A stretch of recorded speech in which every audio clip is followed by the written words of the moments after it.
हमारे संत जो होते हैं रामदास, कृष्णदास, हरिदास, नारायण दास, वो भगवान के दास है। और धनी लोग लक्ष्मी के दास हैं।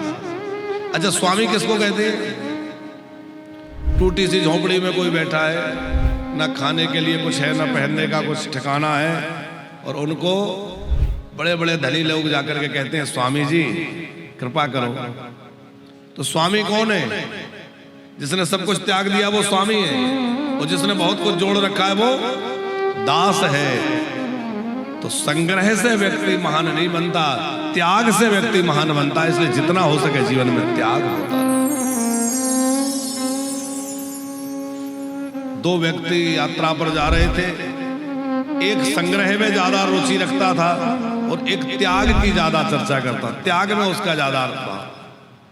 पुराना समय, नदी आई, नदी पार करना था तो नाविक को बुलाया।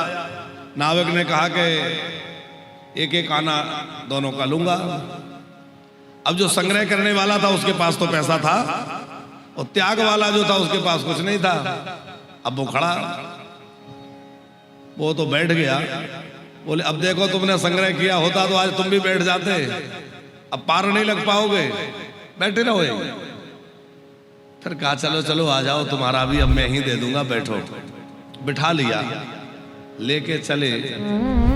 उसने जो संग्रह वाला व्यक्ति था दोनों का पैसा दिया नाविक को, नाव से उतरे, और फिर उसने ताना देते हुए कहा देखा मैंने कहा था कि संग्रह करोगे तो काम आएगा।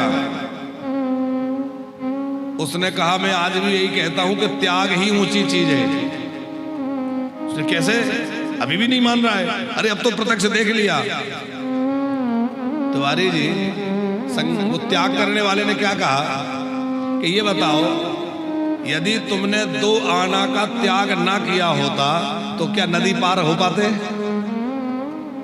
संग्रह करके रखे रहते कि नहीं दूंगा, तो चाहे जितना रखा रहे नदी पार नहीं हो पाते। लेकिन वो भी तुमने त्याग किया तभी पार हो पाए। कहने का मतलब ये है जब कुछ छोड़ोगे तभी ऊपर उठोगे, और जितना संग्रह करोगे उतना अटके रहोगे। त्याग का मतलब केवल रुपया पैसा से नहीं है। आसक्ति का त्याग, मोह का त्याग, संसार की वासनाओं का त्याग, ये मेरा है, ये मेरा है, ये मेरा है, इस भाव का त्याग, ये मैं हूं, मैं इस भाव का त्याग।